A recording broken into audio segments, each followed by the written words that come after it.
Hello everyone, क्या हाल चाल। मस्त एकदम। उम्मीद है आप मस्त होंगे, स्वस्थ होंगे और अच्छे से पढ़ाई कर रहे होंगे।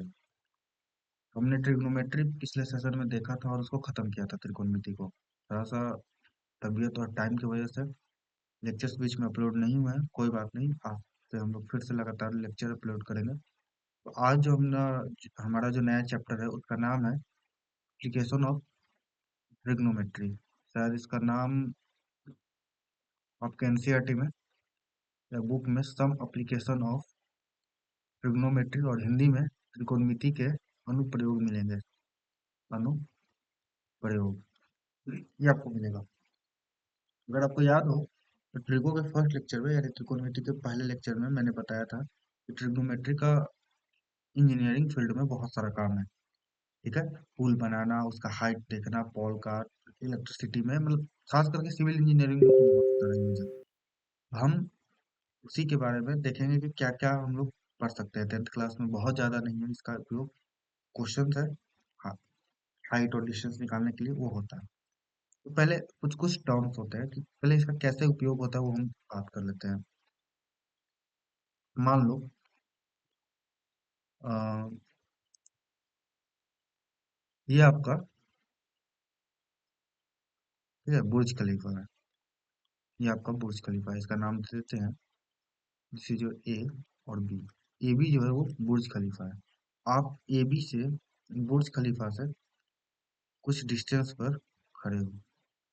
मान लो आप यहाँ पर खड़े हो, पॉइंट सी पर आप खड़े हो।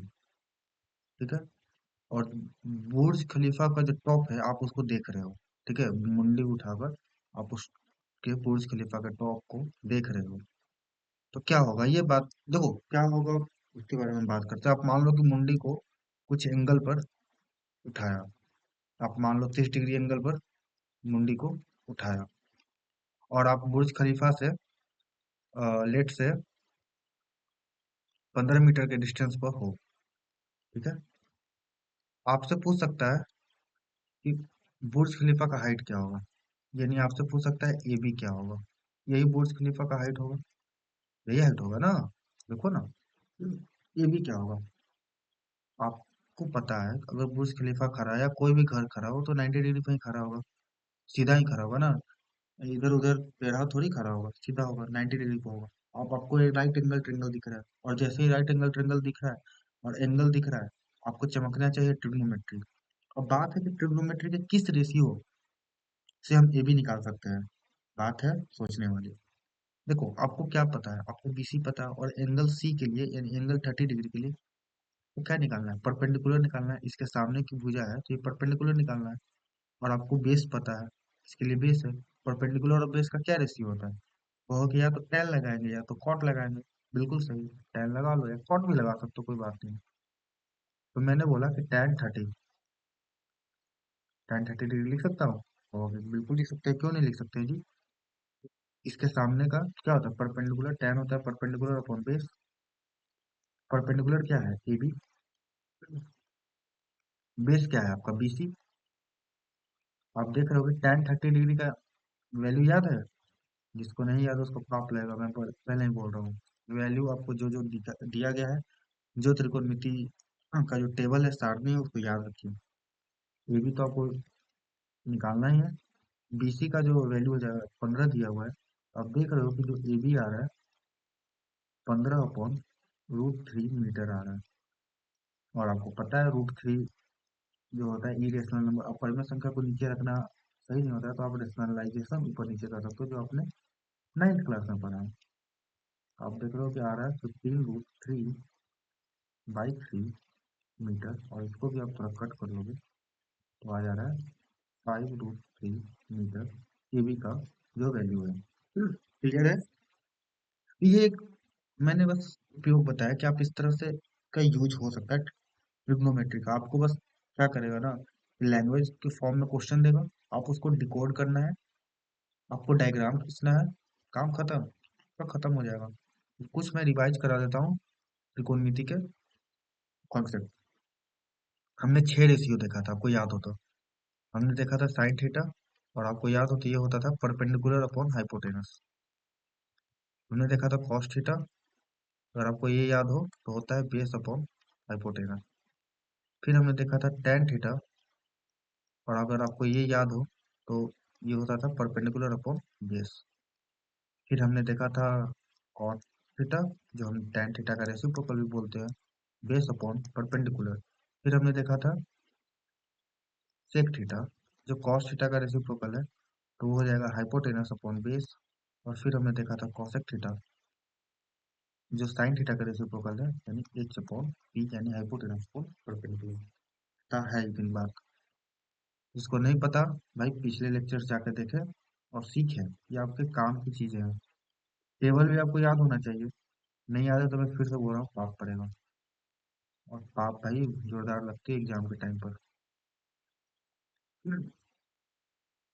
और जिन भाई बहनों को बोर्ड से रिलेटेड कुछ थ्योरी थ्योरी है, क्या उसको बोलते हैं, थ्योरी यानी समस्या है, वो आप कमेंट में डाल देना, उसका निवारण किया जाएगा। और मैं सोच रहा हूँ क्वेश्चन सीरीज लाने का, जो आपके एग्जाम से पहले हेल्प करे। देखते हैं। Sine theta, cos theta, tan theta, cot theta, sec theta और कॉसेक थीटा। फटाफट वैल्यू बताते जाओ। 0 डिग्री पर 45 डिग्री, सॉरी 30 डिग्री होता है ना, 30 डिग्री, 45 डिग्री, 60 डिग्री और 90 डिग्री। तो आप देख रहे हो साइन जीरो का मान जीरो होता था, साइन 30 का मान देख रहे हो टू, साइन जीरो का मान जीरो होता था, साइन 30 का मान 1/2, साइन 45 डिग्री 1/√2, साइन 60 डिग्री √3/2, और साइन 90 होता था 1। मैंने बोला था कॉस का बिल्कुल उल्टा हो जाता है। कॉस जीरो 1 होता है, कॉस 30 √3/2 होता है, कॉस 45 1/√2 होता है, कॉस 61/2 होता है, और कॉस 90 जीरो होता है। टैन का साइन अपॉन कॉस भी होता है, 0/0, यानी टैन जीरो जीरो। टैन 31/√3 होता है, टैन 45 रूट सॉरी 1 होता है, और टैन 60 होता है वो, क्या मैं लिख रहा हूँ, टैन 60 होता है √3। तो टैन 90 नॉट डिफाइंड होता है, जिसको इनफाइनाइट भी लोग बोलता है। बाकी आप खुद से लिख लेना, कॉट का, सेक का और कॉसेक का। लिख दूँ? लिख देता हूँ। कॉट का टैन का रेसिप्रोकल, यानी ये नॉट डिफाइंड होगा, √3 यहाँ पर हो जाएगा 30 डिग्री पर, 45 डिग्री पर 1 ही होता है, 60 डिग्री पर 1/√3 हो जाता है, और कॉट 90 जीरो हो जाता है।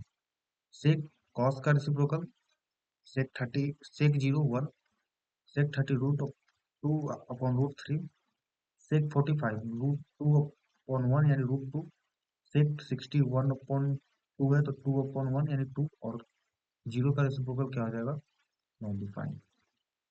कॉसेक नॉट डिफाइंड, 0 डिग्री पर, 60 डिग्री, 30 डिग्री पर 2, 45 डिग्री पर √2, 60 डिग्री पर 2/√3, और कॉसेक 91 हो जाएगा, फिर साइन 90 का रेसिप्रोकल। ये कुछ बेसिक चीजें थी जो आपको याद रखनी है, इस चैप्टर में आपके काम देगा। तो अब क्या हुआ ना कि इस चैप्टर को पढ़ने के लिए हमें कुछ टर्म्स सीखना होगा। अब जो मैथमेटिशियन लोग थे वो कहें कि भाई बैठे बैठे क्या करना है, करते हैं कुछ काम। उन्होंने एक काम शुरू किया। पहले उन्हें एक प्लेन को डिफाइन किया कि भाई जो पृथ्वी के हॉरिजेंटल कोई भी प्लेन खींच लो, पृथ्वी पर कोई भी प्लेन ले लो, ठीक है, तो वो जो पृथ्वी पर कोई भी जो प्लेन होती है, वो एक हॉरिजेंटल प्लेन होती है। तो पृथ्वी पर कोई भी प्लेन ले लो हॉरिजेंटली, तो हम हॉरिजेंटल प्लेन बोलते हैं। कोई भी प्लेन, 2 डायमेंशनल कोई भी प्लेन लोगे वो हॉरिजेंटल प्लेन निकल आएगा, जिसको क्षैतिज तल बोलते हैं। ये इतना इंपॉर्टेंट नहीं है। आप पृथ्वी पर कोई भी एक क्षैतिज रेखा खींचते हो, दिस इज योर क्षैतिज रेखा, horizontal line, and this is your vertical line. तो आपको पता है ये जो होता है, ये हॉरिजेंटल लाइन है, हिंदी में क्या बोलते हैं, क्षैतिज रेखा, ठीक है, क्षैतिज, क्षैतिज नहीं, अर्थ तो ये होता है,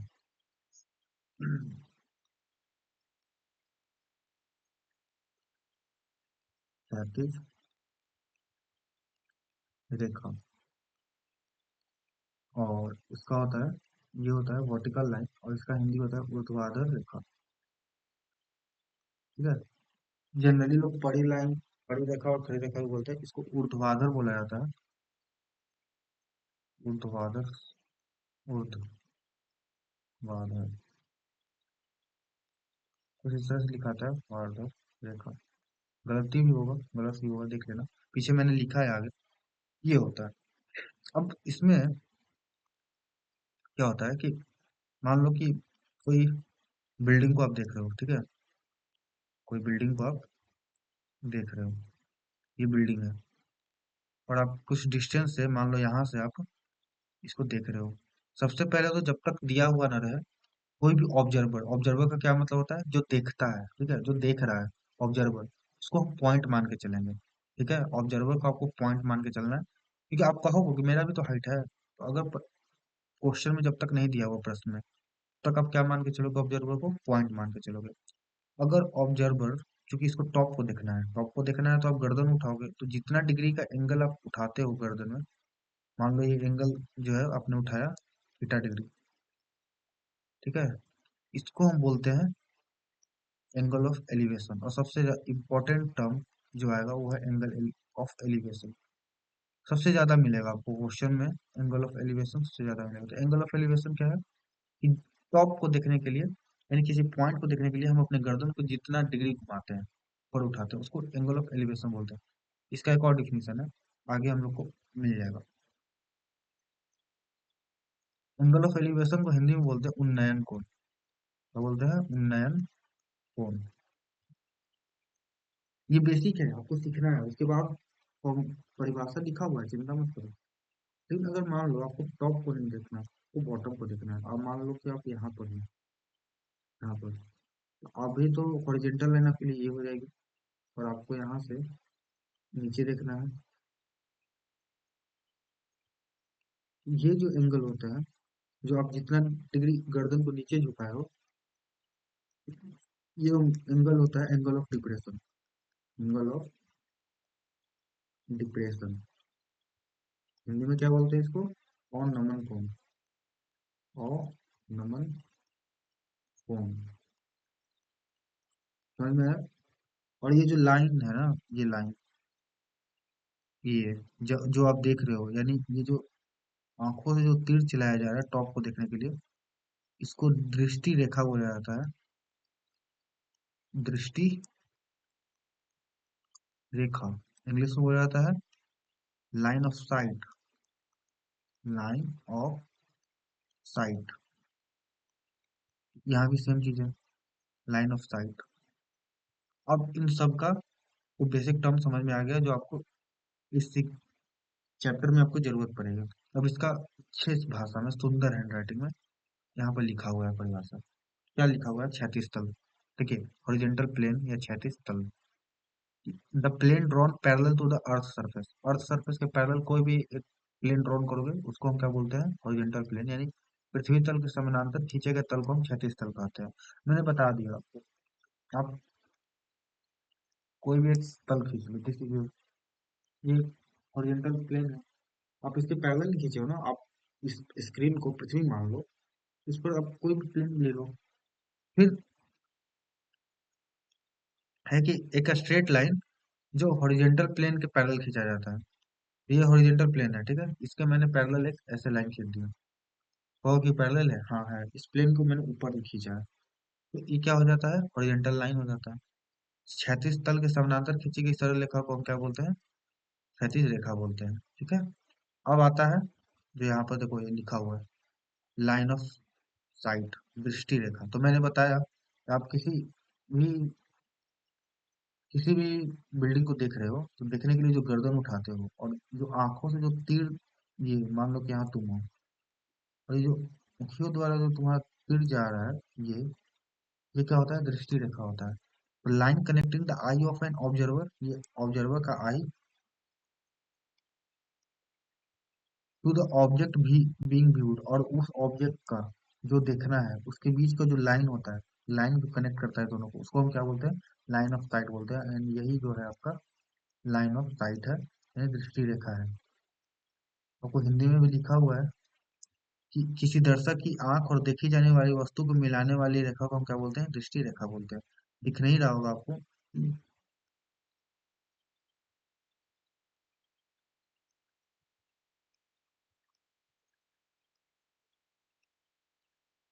ठीक है, ये देखिए, किसी दर्शक की आंख और देखी जाने वाले वस्तु को मिलाने वाली रेखा को हम क्या बोलते हैं? दृष्टि रेखा बोलते हैं। क्लियर है? यहाँ तक कोई दिक्कत नहीं है इसमें, बाकी सारी चीजें आपको समझा दी गई है, ठीक है। चलिए आगे।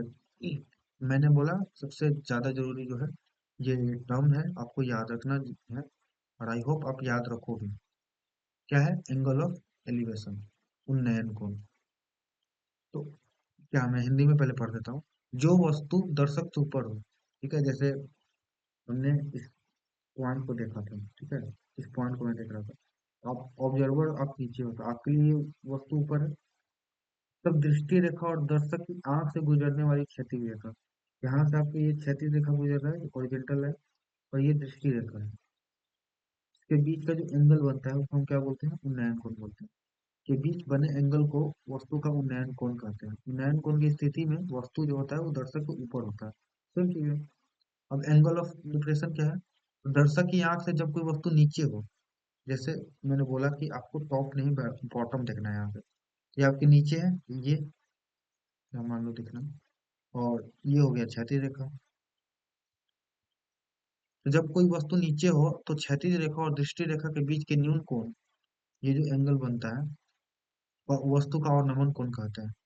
ठीक है, और अवनमन कोण में वस्तु को नीचे और दर्शक को ऊपर होना चाहिए। और इसमें क्या होता है? उन्नयन कोण में वस्तु ऊपर होता है और दर्शक जो होता है, वो जो देखने वाला होता है, ऑब्जर्वर जो होता है, वो नीचे होता है। इंग्लिश में पढ़ देता हूँ बस संतुष्टि के लिए। When the object is above the observer, the angle formed between the line of sight and the horizontal line passing through the observer's eye is called the angle of elevation of that object। इस case में क्या होता है कि जो object होता है वो हाइट पर एबव होता है, ऑब्जर्वर से ऊपर हाइट का होता है। ठीक है, एंगल ऑफ डिफ्रेक्शन आप खुद से पढ़ लेना। अब इसमें जानते हो, इसमें बस क्वेश्चन है और कुछ नहीं है। आपको क्वेश्चन पढ़ना है। अगर बड़ा क्वेश्चन हो तो एक बार में सारा क्वेश्चन नहीं पढ़ना है। जो इन्फॉर्मेशन आपको दिख रही है उसको आप लिखने का प्रयास करो, ठीक है। मैं एक दो क्वेश्चन लिख कर दिखाऊंगा कि कैसे कर सकते हैं, उसके बाद हम लोग ध्यान ध्यान क्वेश्चन करेंगे।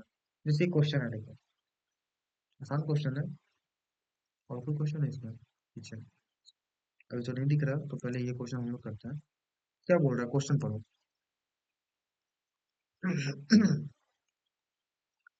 क्वेश्चन क्या बोल रहा है वो समझो कि एक 30 मीटर लॉन्ग लैडर है, और 30 metre long ladder is placed against a wall. एक दीवार के सहारे उसको टिकाया हुआ है, such that it reaches the top of a 15 metre high wall. इस तरह से जो टिकाया हुआ है लैडर को, लैडर की जो 15 मीटर जो वॉल है, उसके टॉप पर वो पहुंच रहा है। कह रहा है कि कितना एंगल जो है वो ग्राउंड के साथ लैडर बना रहा है। हिंदी में क्लियर, ये आपके लिए है भाई, हिंदी में पढ़ो। एक 30 मीटर लंबी सीढ़ी दीवार के खिलाफ, मैं खिलाफ नहीं होगा क्योंकि गूगल बाबा का हिंदी है, तो दीवार के सहारे आप कर लेना, दीवार के सहारे इस तरह रखी गई है कि यह 15 मीटर ऊंची दीवार के शीर्ष तक पहुंचती है। तो सीढ़ी जमीन के साथ कौन सा कौन बनाता है? क्या बोल रहे हैं कि भाई एक दीवार है, देखना, मैंने डायग्राम कैसे बना रहा हूँ, मैं डायग्राम कैसे बना रहा हूँ, वो देखना बहुत जरूरी है आपके लिए। तो 15 मीटर का एक दीवार है, मैं मान लेता हूँ कि ये जो 15 मीटर का एक दीवार है, और इसका मैं नाम दे देता हूँ ए बी। लैडर टिकाया हुआ है। आप देखते हो सीढ़ी, सीढ़ी किस तरह से टिकता है? तो अच्छा टिकता है, आपने एक लैडर यहाँ से टिका दिया, ठीक है। अब ये ट्रेंगल बनेगा, मिला दीजिए तो ट्रेंगल बन जाएगा। ये इसका मान लीजिए नाम दे दिया सी। ये सी जो है वो हो जाएगा लैडर, और ए बी जो हो जाएगा वो वॉल का लेंथ हो जाएगा। आपसे बोल रहा है कि ये जो धरती है, ये धरती, क्योंकि धरती पर ही हॉरिजॉन्टल लाइन बनेगा, इसके साथ कितना कोण बना रहा है? सीढ़ी जमीन के साथ कौन सा कोण बनाता है? अब 30 मीटर लंबी सीढ़ी, तो सीढ़ी का भी आपको लंबाई दिया है 30 मीटर। ये है 30 मीटर। आपको इसमें लिखना क्या क्या है, क्वेश्चन सोल्व हो गया। और कैसे सोल्व हो गया, एंगल निकालना है ना आप। आपको क्या पता है उस एंगल का, परपेंडिकुलर और हाइपोटेनस पता बन जाएगा। लिखना कैसे है हिंदी मीडियम के लिए। और बस जो चित्र खींच रहे हो उसी को आप डिकोड कर देना है। माना कि ए बी दीवार है तथा ए सी सीढ़ी है। बस काम खत्म हो गया सर। इंग्लिश के लिए let A B is the length of, लंबाई भी लिख सकते हो दीवार की लंबाई, length of the wall and A C is the length of ladder. ये हो गया। अब आप देख रहे हो, आप लोग देखो सारे लोग, ये एंगल निकालना है, थीटा निकालना है। थीटा के लिए आपको कौन कौन सा चीज दिया हुआ है वो देखो। थीटा के लिए आप देख रहे हो ये परपेंडिकुलर दिया हुआ है और हाइपोटेनस दिया हुआ है। परपेंडिकुलर और हाइपोटेनस के बीच में कौन सा जो रेशियो वो रिलेशन बताता है, वो साइन बताता है। बस हो गया ना। ना आप यहाँ पर देख रहे हो, साइन थीटा क्या लिख सकते हैं, साइन थीटा लिख सकते हैं परपेंडिकुलर यानी ए बी और हाइपोटेनस यानी ए सी लिख सकते हैं। आपके लिए बस मैं परपेंडिकुलर और हाइपोटेनस लिख दे रहा हूँ। आपको ए बी का लेंथ पता है और यहाँ पता है 15 मीटर है। ए सी का लेंथ पता है कहो यहाँ पता है 30 मीटर है। ये हो गया, ये हो गया साइन थीटा। कट के कितना आ रहा है, तो आपको साइन थीटा इक्वल 1/2 आ रहा है। मैंने कंपैरिजन करने के लिए बताया था साइन के किस वैल्यू के लिए 1/2 आता है, इसीलिए मैंने बोला कि टेबल याद रखिए। आपको साइन के 30 डिग्री के लिए एंगल 1/2 आता है, सॉरी साइन के 30 डिग्री एंगल के लिए जो वैल्यू आता है 1/2 आता है। तो आप यहाँ पर इसके बराबर साइन 30 डिग्री भी लिख सकते हो। तो आप दोनों तरफ कंपैरिजन करने के बाद दिख रहा है कि जो थीटा डिग्री है, जो थीटा है वो क्या है, 30 डिग्री है। यानी एंगल जो है क्या हो जाएगा, 30 डिग्री। आप यहाँ पर जो एंगल लिखो उसको भी आप लिख सकते हो and theta be the angle between ladder and ground. उसी चीज को आप हिंदी में लिखो कि तथा थीटा जो है वो जमीन और सीढ़ी के बीच का कोण है। कोण निकल गया 30 डिग्री, यही आंसर हो गया। This is your answer. Clear है। आसान क्वेश्चन है, तो धीरे धीरे सीखना पड़ेगा, लेवल बढ़ेगा। ये क्वेश्चन देखिए क्या बोल रहा है, बढ़िया। कि जब टेलीफोन पोल की ऊंचाई और उसकी छाया की लंबाई का अनुपात √3:1 है, तो सूर्य की ऊर्ध्वाधर कोण, देखो ऊर्ध्वाधर कोण क्या बोला है कि एंगल ऑफ एलिवेशन। ठीक है, यहाँ पर थोड़ा सा गूगल बाबा का गूगल बाबा के कारण ये चीज हो गई है। कोई बात नहीं, आप इसको क्या करोगे, ऊर्ध्वाधर कोण की जगह को उन्नयन कोण निकालना आपको है। उन्नयन कोण, एंगल ऑफ एलिवेशन सेम चीज होता है, पर अभी आप याद रखो कि एंगल ऑफ एलिवेशन निकालना है, उन्नयन कोण निकालना है। जिससे देख रहा है। और एक बात बताओ, कहो कि क्या, पूछो तो। पूछ रहा हूँ, पूछता हूँ, चिंता मत करो। ये एक टेलीफोन पोल है, ठीक है, और यहाँ पोल है। अब इसका छाया किस तरह बनेगा,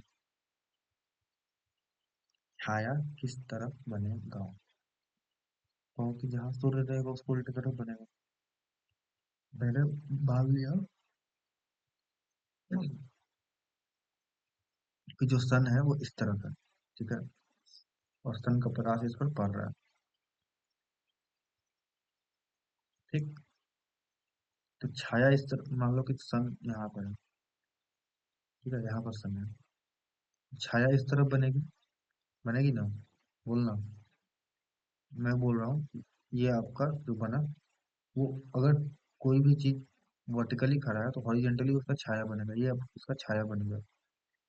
ये एंगल पूछ रहा है आपसे, ये कितना होगा, और यही सन का एंगल ऑफ एलिवेशन होगा। ये एंगल आपसे पूछ रहा है, क्योंकि कहीं ना कहीं यही होगा। आप देख लीजिए, यहाँ पर आप इसको मिलाओगे और ये एंगल देखोगे,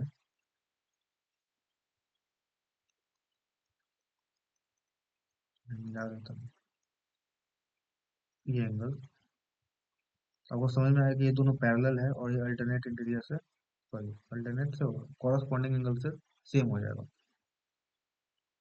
वही चीज इसमें भी निकालना है, इसमें कोई बड़ा कोई तोप नहीं निकालना है, ये एंगल निकालना है।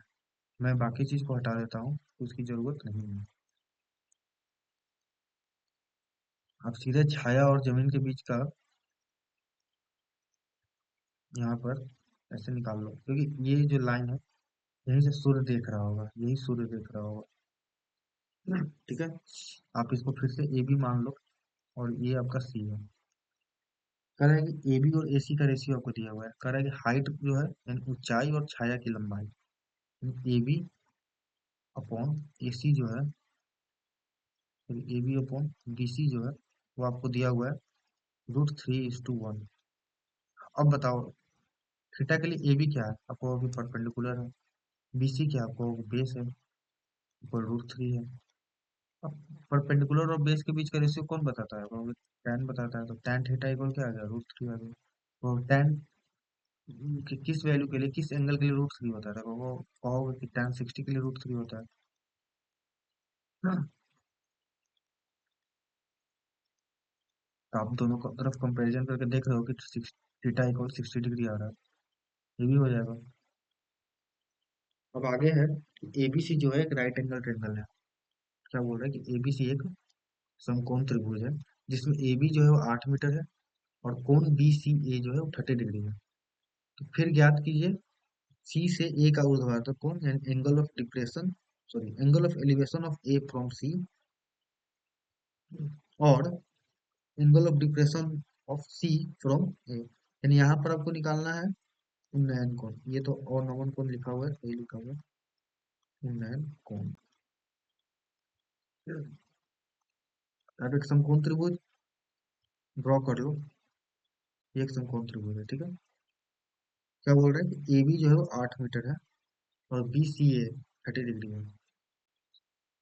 अगर मैं इसको सी मान देता हूँ 30 डिग्री, और ए बी सी, ये कोण हो गया 90 डिग्री। अब आपसे क्या बोल रहा है, सी से ए का उन्नयन कोण, सी से ए का यानी ये 30 डिग्री है, इसका उन्नयन कोण क्या हो जाएगा, तो 30 डिग्री में होगा, तो दिख रहा है। सी देख रहा है तो ए तरफ इसका एंगल ऑफ एलिवेशन क्या होगा, वो तो 30 डिग्री में होगा। ए से सी का अवनमन कोण, तो ए से सी का अवनमन कोण के लिए इसमें आपको यहाँ पर एक हॉरिजेंटल खींचना पड़ेगा, और हॉरिजेंटल और दृष्टि रेखा के बीच का जो न्यून कोण होता है ये कितना डिग्री होगा, ये भी आपको अल्टरनेट इंटीरियर है, ये दोनों पैरेलल होगा, ये और ये पैरेलल होगा, ये भी 30 डिग्री ही होगा, यहाँ भी 30 डिग्री होगा, यहाँ भी 30 डिग्री ही होगा। एक बार चेक कर लेना, हो सकता है गलती हो हमसे, कभी कभी ये चीजें हो जाती है, पर मुझे लगता है सही मैं बता रहा हूँ। अब आपसे बीसी और एसी की लंबाई पूछ रही हो, आप वो बता सकते हो, कोशिश करो बीसी और एसी का लंबाई निकालने का, कोशिश कीजिए सब लोग, सारे लोग कोशिश करेंगे।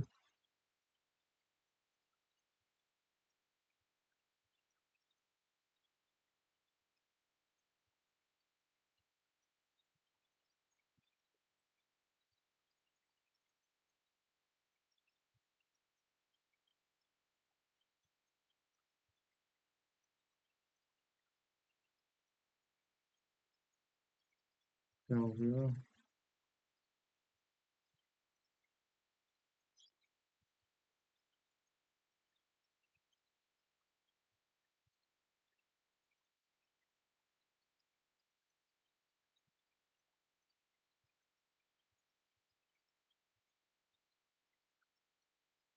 चलिए।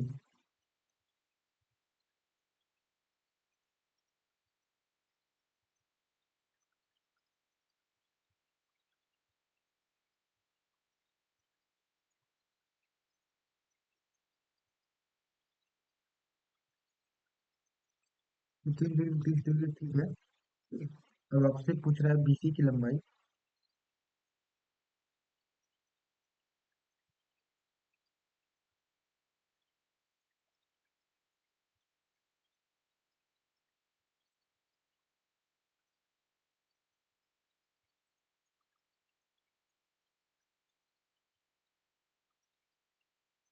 वो कुछ छूट रहा है ना, क्वेश्चन ही नहीं।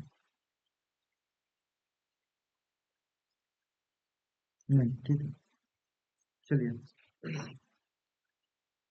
आपको ए बी दिया हुआ है 8, और आप देख रहे हो कि आपसे बीसी की लंबाई पूछ रहा है। अगर तो आप बीसी के लिए क्या निकालोगे? sin 30 निकाल लोगे। परपेंडिकुलर जो हो जाएगा वो परपेंडिकुलर अपॉन हाइपोटेनस होता है। बस मैं इसका आंसर चेक कर रहा था, चिंता मत कीजिए कि मैं क्या कर रहा था, आंसर चेक कर रहा था कि मैंने सही बताया।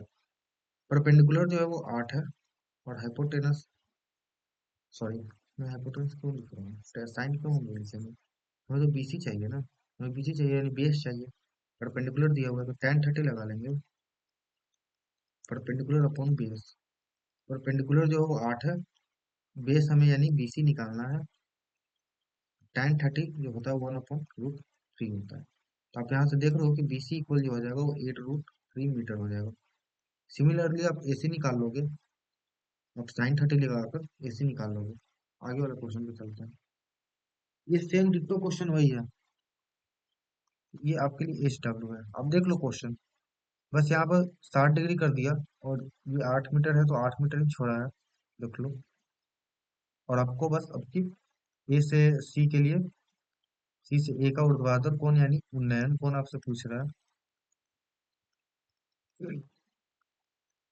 और ए से सी का अवनमन कोण, अवनमन कोण पूछ रहा है, और सी से बी का दूरी यानी बीसी पूछ रहा है। आप कर लोगे। एक राइट एंगल ट्रेंगल है एबीसी, जिसमें कर्ण दिया हुआ है एसी 12 सेंटीमीटर, कोण ए दिया हुआ है 60 डिग्री। तो शेष भुजाएं पूछ रहा है। ये भी आसान है, मुझे बताना तो नहीं चाहिए, ये आसान है।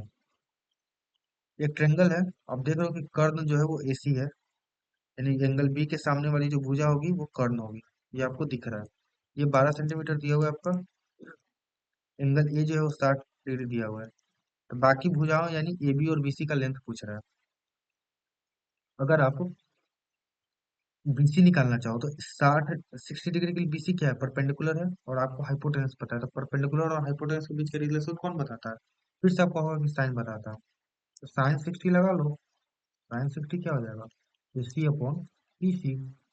क्लियर है? मैं क्या बोल रहा हूँ, बी सी अपॉन ए सी होगा। आप लोग भी हाँ बोल देते हो। परपेंडिकुलर अपॉन हाइपोटेनस यानी बी सी अपॉन ए सी, और बी सी अपॉन ए सी यानी साइन 60 का मान √3/2। बी सी आपको निकालना है, ए सी आपको 12 दे दिया है, ये 2 छक 12 हो जाएगा। तो बी सी जो हो जाएगा वो 6√3 सेंटीमीटर हो जाएगा। और अगर ए बी निकालना है तो अब देख रहे हो कि एंगल ए के लिए ए बी जो है वो बेस है। तो बेस और हाइपोटेनस के बीच में जो रिलेशन बताता है वो कॉस बताता है, बेस अपॉन हाइपोटेनस। cos 60 1/2 होता है। बेस आपको नहीं पता यानी ए बी आपको निकालना है, हाइपोटेनस आपको पता है 12 होगा। तो अब देख रहे हो 2 छक 12 यानी ए बी इक्वल जो आ रहा है वो क्या आ रहा है? 6 सेंटीमीटर। इस 6 को और यहाँ लिख लेते हैं। ठीक है, ए बी, ए सी 6 आ गया, बी सी आपका 6√3 आ गया। क्लियर है? चलिए क्वेश्चन पढ़िए। कह रहा है कि एंगल ऑफ एलिवेशन एक टावर का है पॉइंट से हॉरिजॉन्टल प्लेन पर 45 डिग्री। तो डिस्टेंस निकालना है, if the distance of the point from the tower is 20 metre. उस पॉइंट से टावर का जो डिस्टेंस है 20 मीटर है, टावर का हाइट निकालना है। हिंदी में पढ़िए। एक क्षैतिज तल पर किसी बिंदु से एक मीनार ऊपर की ओर उठने का कोण, ऊपर की ओर उठने का कोण यानी उन्नयन कोण। मैंने बोला ना कि नजर उठाइएगा जो उन्नयन कोण होता है, उन्नयन कोण।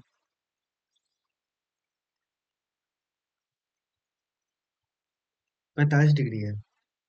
यदि उस बिंदु की मीनार से दूरी 20 मीटर है तो मीनार की ऊंचाई ज्ञात करें।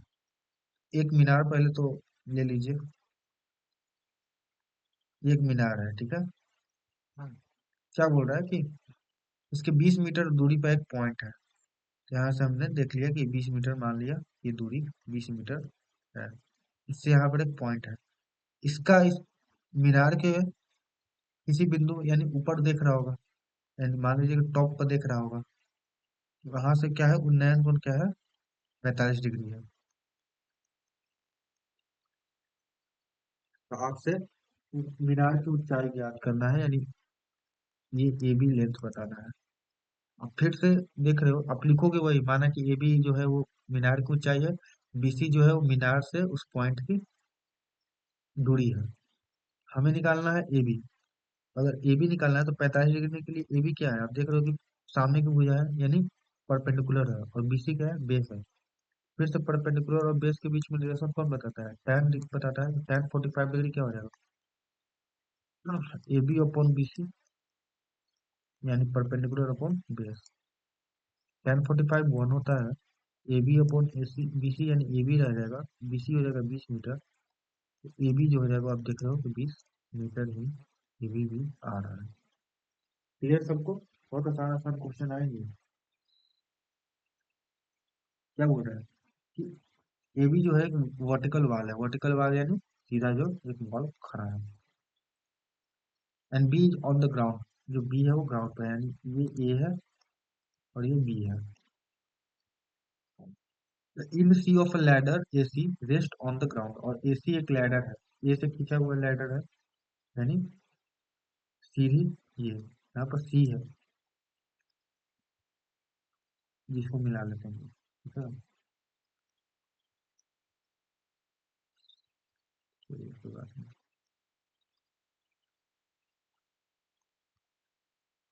यहाँ बी कर देते हैं, ये सी है, ये लैडर है, और ये मैं वाल लिख देता हूँ जिससे आपको समझ में आए। ये वाल है, ये लैडर है यानी सीढ़ी है, और ये दीवार है, और ये सीढ़ी और बीच दीवार के बीच का डिस्टेंस है। करें कि एंगल ए सी बी जो है वो 45 डिग्री है, ये 45 डिग्री है। क्योंकि ए बी तो दीवार तो खड़ी होगी, सीधा ऊर्ध्वाधर वर्टिकल बोल रहा है, तो 90 डिग्री का होगा। बीसी 5 मीटर है, तो बीसी भी दिया हुआ है 5 मीटर है। कह रहा है कि सीढ़ी की लंबाई ज्ञात कीजिए, यानी एसी आपसे पूछ रहा है। अब आप सोचो, वीडियो पॉज करो और सोचो।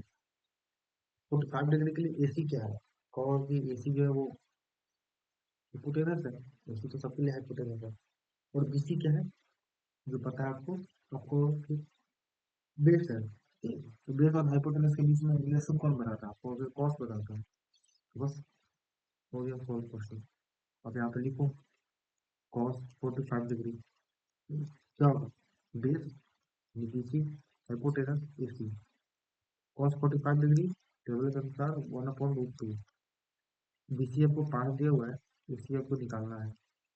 एसी जो हो जाएगा वो हो जाएगा 5/√2 मीटर। क्लियर है। इसको सीढ़ी की लंबाई यानी एसी में आपसे पूछ रहा। अब देखिए, कहें length of the shadow of √3 metre high bamboo tree is 3 metre, यानी एक √3 मीटर ऊंची बांस, यानी बांस की जो ऊंचाई है वो √3 मीटर है, उसकी छाया की जो लंबाई है वो 3 मीटर है। कह रहा है कि छाया के अंत से बांस की चोटी का ऊर्ध्वाधर एंगल कितना होगा, यानी एंगल ऑफ एलिवेशन या उन्नयन कोण क्या होगा, उन्नयन कोण। क्या कर रहा है, क्वेश्चन समझ में आया पहले, ये समझो। कि एक बांस है, ठीक है, इसका छाया बढ़ता है, पीछे बना लो आगे बना लो, मैं इधर बना देता हूँ, ठीक है। तो जो छाया की लंबाई है ना, वो 3 मीटर है। तो ये खुद जो बांस की लंबाई √3 है, और छाया की लंबाई जो है वो 3 है। ए बी जो है वो क्या है, पेड़, बम्बू ट्री, और बीसी उसका छाया है। छाया तो जमीन पे ही बनेगा, खुद भी छाया नोटिस किए होंगे। ये 3 है। आपसे बोल रहा है कि छाया के अंत यानी छाया के अंत ये है, और बांस की चोटी के बीच में उन्नयन कोण क्या होगा। यानी यहाँ से आप देखना प्रारंभ करो, तो ये एंगल पूछ रहा है आपसे, ये एंगल कितना होगा। फिर से आप देख रहे हो, सबसे सोचने वाली बात है, आपको किसका किसका वैल्यू पता है, आपको एबी का वैल्यू पता है, और थीटा के लिए एबी क्या है, जो कि परपेंडिकुलर है, और बीसी क्या है, आपको बेस है।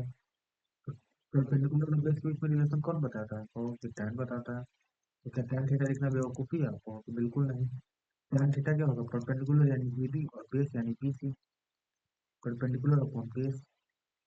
tan थीटा तो निकालना है आपको, क्योंकि एंगल निकालना है। tan थीटा, एबी का वैल्यू कितना है, आपको √3, बीसी का वैल्यू 3, तो अब एंगल निकालो, बहुत मास्टर दिवले नहीं है, आपको वहाँ पे दिया होगा। आप थ्री को क्या लिख सकते हो, √3 × √3 लिख सकते हो, कोई दिक्कत नहीं किसी को। तो यहाँ से √3 से √3 खत्म हो गया, हो गया। तो tan थीटा आप देख रहे हो 1/√3 आ गया। तो 1/√3 किसके लिए होता है, आपको tan 30 डिग्री के लिए होता है। थीटा क्या आ जाएगा, 30 डिग्री आ जाएगा। चलिए ठीक है, ये थीटा आपसे पूछता है। ये क्वेश्चन करवाया गया पिछला। ये क्या क्वेश्चन बोल रहा है, एक ऑब्जर्वर है, देखो यहाँ पर लंबाई दिया है। मैंने बोला था कि जब तक लंबाई नहीं देगा हम लोग क्या करेंगे, पॉइंट मार के चलेंगे, लेकिन यहाँ पर लंबाई दिया है। 1.75 मीटर लंबा एक पर्यवेक्षक, पर्यवेक्षक यानी ऑब्जर्वर 25.75 मीटर ऊंची दीवार से 24 मीटर दूर है। एक दीवार है, उससे 24 मीटर दूर, यानी यहाँ से 24 मीटर दूर है। यहाँ पर जो है वो ऑब्जर्वर है, लेकिन प्रेक्षक की आंख से यानी यहाँ से दीवार के शीर्ष का ऊर्ध्वाधर कोण क्या होगा। अब इसमें भाई समझने वाली बात है, क्योंकि आपको हाइट दिया है, ठीक है, तो आप इसको इतने आसानी से चीज नहीं कर पाते। चलिए, क्या कर सकते हैं, मैंने कहा कि एक हाइट खींच लो, ठीक है, मान लो ये जो है वो इंसान है, तो इसका हाइट जो है वो 1.75 मीटर है, और यहाँ उसकी आंखें हैं। यहाँ से ये एंगल जो मिलेगा, ये एंगल आपसे पूछा कि कितना होगा, क्योंकि पर्य- पर्यवेक्षक की आंख से यानी ऑब्जर्वर की आय से, आई से। अब ये जो 1.75 मीटर है, इसका क्या करना है, तो हमें इसको मिला दो, कुछ तो जरूर मिलेगा। ठीक है, अब क्या बोल रहा है, 24 मीटर अवे है, यानी ये 24 मीटर है, ये भी 24 हो जाएगा, और ये 1.75 है, तो 1.75 ये भी हो जाएगा। ये पूरा लंबाई होगा किसका, दीवार का। दीवार का लंबाई टोटल कितना है, 24 मीटर, सॉरी 25.75 मीटर है, यानी ये टोटल लंबाई जो है, ये तो 1.75 इतना है, ये टोटल लंबाई जो है वो 25.75 मीटर है। क्योंकि आप यहाँ से देख रहे हो ना, ये हाइट, आप खड़ा होगे दीवार के साथ, ऐसा थोड़ी कि दीवार पहले खड़ा हो जाएगा हवा में। तो ये आपको पहले निकालना पड़ेगा, A B C D E है, ये तो दिख रहा है कि बी है, तो इससे कोई दिक्कत नहीं है। ए बी क्या होगा, आप कहोगे कि ए बी जो होगा वो ये पूरा में से, ए में से अगर हम इतना दूर हटा दें, तो ये चीज, तो आप देख रहे हो कि 1.75 हट जाएगा, तो 1 हटेगा तो 24 हो जाएगा, 7.5 हटेगा तो 24 ही होगा, तो ये 24 मीटर आ गया। अब देखो, एंगल ही निकालना है, थीटा एंगल के लिए बेस है पता, परपेंडिकुलर पता है, काम खत्म हो गया। tan थीटा क्या हो जाएगा, perpendicular base A B upon B C, 24/24 cancel होकर 1 आएगा। 1 किसके लिए वैल्यू होता है, 1 जो होता है वो होता है tan 45 डिग्री। दोनों तरफ कंपेयर करने पर जो थीटा आ रहा है वो क्या आ रहा है, 45 डिग्री आ रहा है। ठीक है, ये आसान क्वेश्चन है ये सब। आपको करना पड़ेगा। ठीक है, जब तक आप क्वेश्चन करोगे नहीं, आप मूवी की तरह देख रहे हो, और भाई कोई फायदा नहीं है। मूवी की तरह देखने से बिल्कुल कोई फायदा नहीं है, मैं बोल रहा हूँ। और झूठ कोई बात नहीं है, आपको खुश करने के लिए क्या क्या बोल सकता हूँ, कुछ नहीं। तो प्लीज आप खुद से क्वेश्चन को ट्राई करें। मैं फिर से एक और लेक्चर इस क्वेश्चन का लाऊंगा, बस के बाद नहीं। ये दो लेक्चर का ही है, उससे ज्यादा का है भी नहीं, आपको बाकी क्वेश्चन नहीं करना है। देखिए, मीनार जो है वो जमीन से लंबवत खड़ी है। मीनार के पांव से 15 मीटर दूर की स्थित एक बिंदु से मीनार के शीर्ष का ऊर्ध्वकोण उन्नयन कोण उन्नयन कोण जो है वो 60 डिग्री है। तो मीनार की ऊंचाई ज्ञात करें। तो भाई देख लो, एक मीनार है, ठीक है, लंबवत खड़ी है, यानी वर्टिकली ऐसे सीधा खड़ी है। इससे एक 15 मीटर दूरी पर पॉइंट है, ठीक है। 15 मीटर की दूरी पर यहाँ पर पॉइंट है। क्या बोल रहा है कि मीनार की ऊंचाई ज्ञात करो, और इसका यहाँ से एलिवेशन एंगल दिया हुआ है, एंगल ऑफ एलिवेशन दिया है कि यहाँ से जो इंसान ताक रहा है वो 60 डिग्री अपना गर्दन ऊपर उठर ऊपर करके ताक रहा है, देख रहा है। तो ये ए बी, जो मीनार की लंबाई है, वो लिखना बस वैसे ही जो पहले क्वेश्चन में बताया, सब में वही वैसे ही करना है अपने तरफ से। आपको ए बी बताना है, अब हो गया ना। आपको ए बी बताने के लिए क्या है, 60 डिग्री के लिए ए बी क्या है, परपेंडिकुलर। बी सी क्या है, बी सी क्या है, कुछ नहीं तो कब से कब छोड़ो। तो ये क्या हो गया, ये 60 डिग्री, और ये आपको नहीं पता। तो आप यहाँ से, ये परपेंडिकुलर इसके लिए होगा और इसके लिए बेस होगा। तो परपेंडिकुलर और बेस के बीच में रेशियो जो बताता है वो क्या बताता है, tan। तो tan 60 degree perpendicular by race और P perpendicular by base. Perpendicular क्या है, ए बी, बेस क्या है, बी सी। ए बी आपको नहीं पता, बी सी आपको पता है 15 मीटर। tan 60 का मान पता है, और यहाँ पता है रूट 3। ये हो जाएगा ए बी अपॉन 15। और आपसे ए बी ही पूछ रहा है, क्योंकि ए बी ही मीनार को चाहिए, तो हो जाएगा 15√3 मीटर। क्लियर है सबको। ये सब क्वेश्चन इंग्लिश में है, पर ये सब क्वेश्चन आपके लिए होमवर्क है, ठीक है। एक दो क्वेश्चन और हम लोग करते हैं, और उसके बाद आज के लेक्चर को एंड करते हैं। ये क्वेश्चन है, अच्छा क्वेश्चन है, ठीक है। ये अच्छा क्वेश्चन है। क्या बोल रहा है, पढ़िए। एक सर्कस आर्टिस्ट है, ठीक है, वो 20 मीटर लंबा रस्सी पर चढ़ रहा है, जो कि एक सीधे खंभे के ऊपर से जमीन तक कसकर बंधी हुई है। यानी ये एक खंभा है, ठीक है, ये खंभा है, और जो रस्सी है यहाँ से ऐसे इससे जमीन से और इससे बंधी हुई है, ठीक है। आपसे क्या बोल रहा है कि खंभे की ऊंचाई ज्ञात करें। तो 20 मीटर लंबी रस्सी है, तो ये 20 मीटर हो गया लंबी रस्सी। ए बी सी, ये एंगल नहीं पता। और हाँ, ये पता है, ये रस्सी जो है जमीन के साथ 30 डिग्री का कोण बनाती है। 30 डिग्री का कोण बना रहा है जमीन के साथ, बीसी जमीन है। ए बी का लेंथ ज्ञात करना है, फिर से आपको दिख रहा है। ए बी जो है वो परपेंडिकुलर है थीटा के लिए, और ए सी जो है वो क्या है, हाइपोटेनस। पेंडिकुलर और हाइपोटेनस के बीच में रिलेशन साइन बताता है। sin 30 equal A B upon A C. sin 30 क्या होता है, 1/2 होता है ए बी, और ए सी आपको पता है 20 है। तो आप देख रहे हो कि ये ए बी आ रहा है, वो 10 मीटर आ रहा है, और आपसे वही पूछा है। ए बी यानी ये क्या है, पोल, वर्टिकल पोल है ए बी। कह रहा है कि तूफान के कारण एक पेड़ टूट जाता है, ठीक है। इंग्लिश में पढ़ लेना, मैं हिंदी समझा देता हूँ।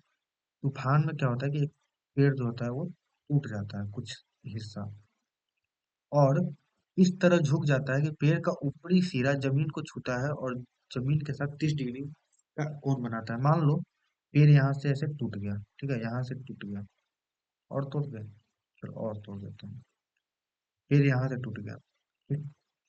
और ये जो टूटा वाला हिस्सा है, ये हिस्सा ये कुछ इस तरह से ऐसे पलट गया, ऐसे क्या हुआ, पलट दिया। और इसका ऊपर वाला जो हिस्सा है वो क्या बना रहा है, वो 30 डिग्री एंगल बना रहा है इसके साथ, जमीन के साथ, समझना। ये पेड़ है, ये ऐसे टूटेगा, इस तरह से कुछ बना रहा है, तो इसको भी बोलो। क्या क्या दिया हुआ है वो देखो। पेड़ के निचले हिस्से से उस बिंदु तक की दूरी जहां का पेड़ का उचली सिरा जमीन को छूता है 8 मीटर है, यानी पेड़ का निचला सिरा ही और ऊपरा सिरा जो टूट के यहाँ पे जुड़ता है ये 8 मीटर है। तो आपसे पेड़ की ऊंचाई पूछ रहा है, आपसे पेड़ का ऊंचाई पूछ रहा है। अच्छा एक बात बताओ, ये ए बी, और इसको मैं सी कर देता हूँ, उसको डी कर देता हूँ, ठीक है। एक बात बताओ, क्या मैं ये बोल सकता हूँ कि ए डी बराबर ए सी है? बोल सकता हूँ कि नहीं बोल सकता हूँ? क्योंकि ये जो पार्ट जो टूटा, समझना, ये जो पार्ट टूटा वही तो ये गिरा है, यही तो ये गिरा है। समझो, पेड़ क्या बोला है कि तूफान के कारण एक पेड़ टूट जाता है, और टूटा हुआ हिस्सा इस तरह झुक जाता है कि पेड़ का ऊपरी सिरा यानी ये सिरा वो जमीन के साथ 30 डिग्री का एंगल बना है। क्यों? एडी को एसी तो पहले ही होना चाहिए, ठीक है। अब आपको पेड़ की ऊंचाई याद करनी है। ऊंचाई जो है पेड़ की,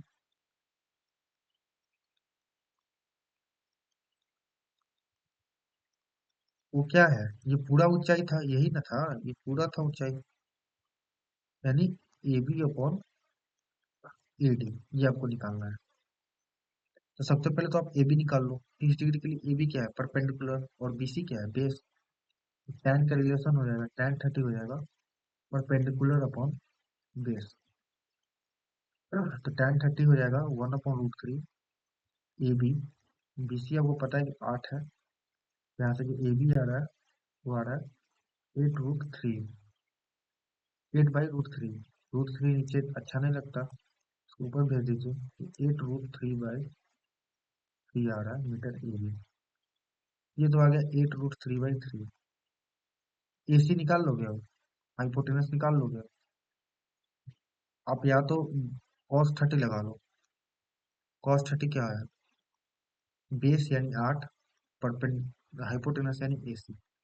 cos 30 होता है √3/2, 8/AC। ए सी जो आ जाएगा वो आ जाएगा 16/√3, आएगा 16/√3। फिर से √3 नहीं अच्छा लगेगा, तो 16√3/3, ये हो गया ए सी। आपसे पेड़ का ऊंचाई पूछा था, ए बी तो आ गया आपका 8√3/3, ठीक है। ए डी के बराबर ए सी है, और मैं लिख सकता हूँ 16√3/3, ये आ गया 24√3/3, और ये कट जाएगा 8√3 मीटर, जो है वो पेड़ की ऊंचाई है। ठीक है, समझ में आया होगा, आगे बढ़ते हैं। ये लास्ट क्वेश्चन आज का। एक ठेकेदार जो है वो पार्क में बच्चों को खेलने के लिए 2 स्लाइड लगाने का प्लान बनाता है, ठीक है। वो खेलने वाला 5 साल से कम उम्र बच्चों के लिए वह एक ऐसी स्लाइड लगाना चाहता है जिसका ऊपरी हिस्सा 1.5 मीटर की ऊंचाई पर हो और जो जमीन से 30 डिग्री के एंगल पर झुकी हो। जबकि बड़े बच्चों के लिए वो 3 मीटर की ऊंचाई पर एक खड़ी स्लेट लगाना चाहता है जो जमीन से 60 डिग्री के एंगल पर झुकी हो। है कि दोनों मामलों में स्लाइड की लंबाई कितनी होगी। देखो स्लाइड किस तरह से लगता है, आपको ये पता है? स्लाइड का मतलब क्या होगा, यही स्लाइड होगा ये, ऐसे इसी को ना बच्चा यहाँ से बैठता है और इसको सर करा जाता है। ये भी बोल रहा है कि पहला केस है इसके लिए, बच्चों के लिए, 5 साल से कम उम्र बच्चों के लिए, तो 4 अंडर 5 ईयर, 5 साल के। एक मैं बताऊंगा, एक आप खुद से करोगे। अंडर 5 ईयर क्या बोल रहा है कि ऊपरी हिस्सा जो है वो 1.5 मीटर की ऊंचाई पर हो, यानी यहाँ से 1.5 मीटर की ऊंचाई पर है जमीन से, ये, और 30 डिग्री का एंगल पर झुकी हुआ हो स्लाइड ऐसे जमीन से। तो बोल रहा है कि स्लाइड का लंबाई यानी ए बी सी दिया हुआ है, आपसे ए सी पूछ रहा है कि ए सी क्या होगा। अब बताओ ना, आप परपेंडिकुलर पता है 30 डिग्री के लिए, हाइपोटेनस आपसे पूछ रहा है, sin 30 लगा सकते हो डायरेक्ट, ओके हाँ। तो परपेंडिकुलर यानी ए बी, और हाइपोटेनस यानी ए सी। ए बी हो जाएगा 1.5 और ए सी हो जाएगा निकालना ही है। Sign 30 1/2 1.5/AC। आप यहाँ से देख रहे हो कि AC जो आ जाएगा 1.5 × 2 यानी 3 मीटर आ जाएगा। सिमिलरली आप बच्चों के लिए यहाँ पर 60 डिग्री हो जाएगा, ठीक है, और ये 3 मीटर हो जाएगा। कर सकते हो। एक क्वेश्चन लास्ट, ठीक है। कह रहा है कि एंगल ऑफ एलिवेशन दिया हुआ है, top of a tower from a point of the ground, ठीक है। एक टावर का टॉप और ग्राउंड का जो एक पॉइंट है वहां पर आपको एंगल ऑफ एलिवेशन दिया हुआ है 30 डिग्री, ये 30 डिग्री दिया हुआ है, ठीक है। और टावर के फुट से, यानी ये टावर का फुट है, पैर, इससे 30 मीटर की दूरी पर है। टावर की ऊंचाई याद करना लोग, क्योंकि क्वेश्चन को कितना बार करोगे, ये भी निकालना है इसमें, और ये भी आप निकाल सकते हो, ठीक है। आज के लिए इतना ही रखते हैं, नेक्स्ट सेशन में मिलते हैं कुछ नए और मजेदार क्वेश्चन के साथ। तब तक के लिए खुश रहिए, मस्त रहिए, पढ़ते रहिए। व्हाट्सएप चैनल ज्वाइन कर लीजिए, जिससे आपको सारे लेक्चर्स के नोट्स मिलते रहेंगे। चलिए, बाय बाय।